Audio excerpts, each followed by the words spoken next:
अचानक सरप्राइज के लिए तैयार हो। जालिमों, मोदी आ रहा है। Modi is coming back. दुनिया के सबसे बड़े इलेक्शन अनाउंस हो चुके हैं। कहा जा रहा है the biggest election in the world. दुनिया का सबसे बड़ा इलेक्शन होने जा रहा है, जिसमें 1 अरब से ज्यादा लोग अपना वोटिंग राइट इस्तेमाल करेंगे। 1 बिलियन पीपल अपना हक राय दही इस्तेमाल करेंगे, जिसमें उनको जिसका दिल चाहेगा वो उसको वोट देगा और वोट के जरिए अपनी नई हुकूमत लाएगा। दुनिया की सबसे बड़ी डेमोक्रेसी, दुनिया की सबसे बड़ी पॉपुलेशन, दुनिया का सबसे बड़ा एक ऐसा कंट्री जिसकी आबादी सबसे ज्यादा हो चुकी है, उस कंट्री के लोग अब वोट करने जा रहे हैं, अपना वोट का राइट इस्तेमाल करने जा रहे हैं, जिसको इस वक्त पूरी दुनिया देख रही है। और आप देखिएगा कि इंडिया के इन इलेक्शंस में दुनिया इसको कैसे कवर करेगी, और हर जगह पर सिर्फ एक ही चर्चा होगा, और वो चर्चा होगा इंडिया के इलेक्शंस का। किन स्टेट्स में कैसे वोटिंग होगी, क्या टाइमिंग होगी, सब डिटेल्स मौजूद हैं। लेकिन हर जगह पर हर कोई जो बात लिख रहा है वो ये है कि Modi is coming back. In elections में कोई माई का लाल मोदी को रोक नहीं सकता एक बार फिर इक्तदार में आने से। और इसकी वजह ये बताई जा रही है कि नरेंद्र मोदी अपने कंट्री को अपने इक्तदार में, अपने अदवार में उस जगह पर ले गया है जहां पर कोई तसव्वुर भी नहीं कर सकता था।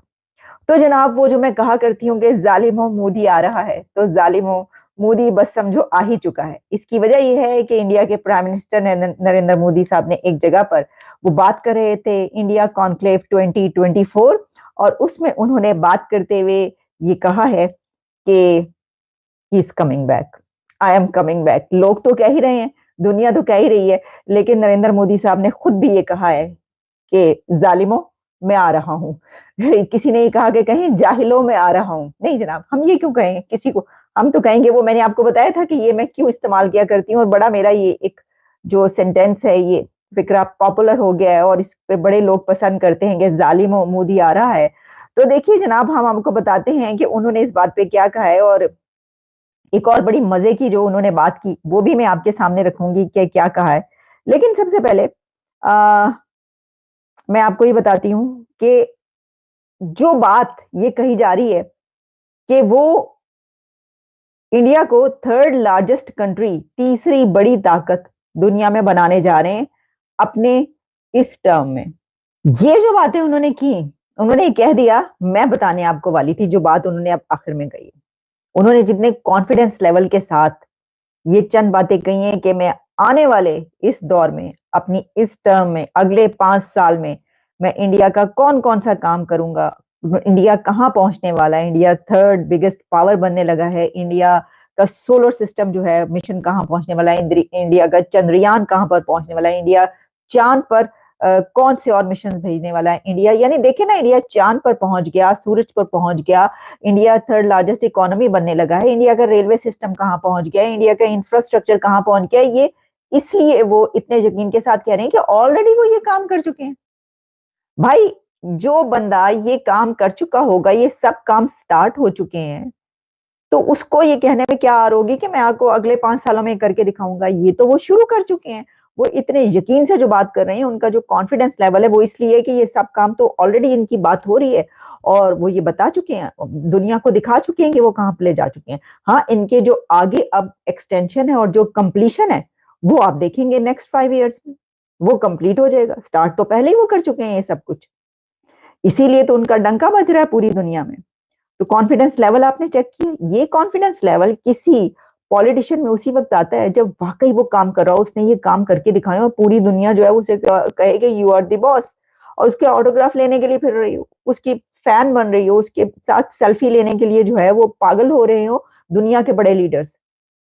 तो ये नजर नहीं आ रहा, यानी ये तो सब कुछ है। ये जो मैं जो आपको बता रही हूँ, मैं खुद से, मेरे पास तो कोई वो नहीं है ना जादू का चिराग, मैं आपको बताऊंगी ये सब कुछ मौजूद है, जरा देख लीजिए, और हम इसके ऊपर डेली बेसिस पे बात करते हैं।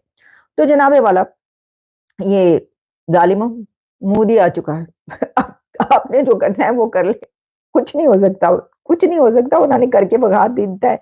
और इसी के साथ मैं आपको इससे पहले कि उनकी एक और बात सुनाऊँ, तो देखिए ये जो हम देख रहे हैं कि दुनिया का सबसे बड़ा इलेक्शन कंडक्ट होने जा रहा है, उनको कोई मसला नहीं होगा, बड़े ज़बरदस्त तरीके से इलेक्शन होंगे ये, 1 अरब से ज़्यादा आबादी उनकी वोट देगी।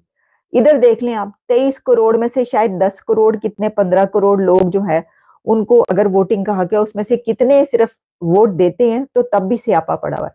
जो इलेक्शन अभी हुए हैं, उनका भी स्यापा पड़ा हुआ है। वही नहीं खत्म होने आ रहे पाकिस्तान के इलेक्शन, क्या एक हो गया वो तो मतलब जान अजाब में आ गई कि अब होगा क्या, करें क्या। अभी तक वही स्यापा, वही नहीं मुकरा, वही खत्म नहीं हो रही कहानी। तो एक तो ये कि इलेक्शन टाइम पर होना, इसी का बड़ा झगड़ा रहता है पाकिस्तान में। इलेक्शन होंगे नहीं होंगे, आगे हो जाएंगे पीछे हो जाएंगे, होंगे ही नहीं, वो तो शुक्र है हो गए।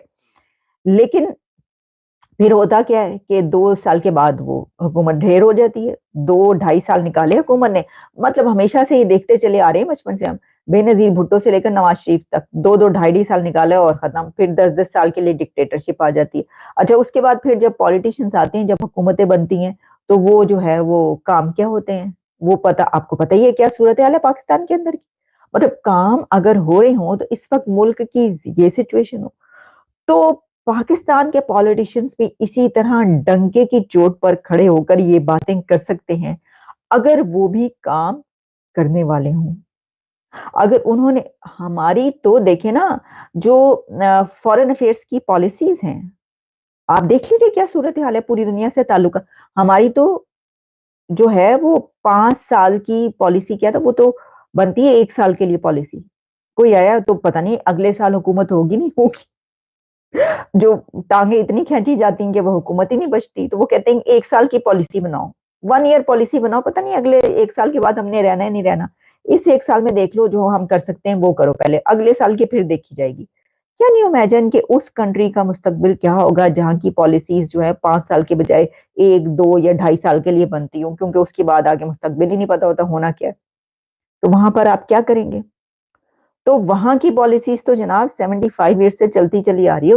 उनकी जो फॉरेन पॉलिसी है, उसके जो हैं वो इस वजह से इस वक़्त इतनी स्ट्रॉन्ग और वहाँ पर पहुँची हुई है, क्योंकि उनके जो रूल्स हैं, जो उन्होंने सेट। दोस्तों, मुझे उम्मीद है कि ये वीडियो आपको पसंद आया होगा। वीडियो पसंद है तो प्लीज़ हमारे YouTube चैनल को जरूर सब्सक्राइब कीजिए। इसी प्रकार का भविष्य में वीडियो देखने के लिए चैनल को सब्सक्राइब कीजिए। हमारे इस YouTube चैनल पे आपको इससे भी ज़्यादा इंटरेस्टिंग वीडियो भविष्य में देखने को मिलता रहेगा। तो प्लीज़ हमारे YouTube चैनल सोच टाइम्स को सब्सक्राइब कीजिए, वीडियो को लाइक कीजिए, इस वीडियो को अपने दोस्तों के साथ जरूर शेयर कीजिए। नमस्कार, फिर मिलेंगे अगले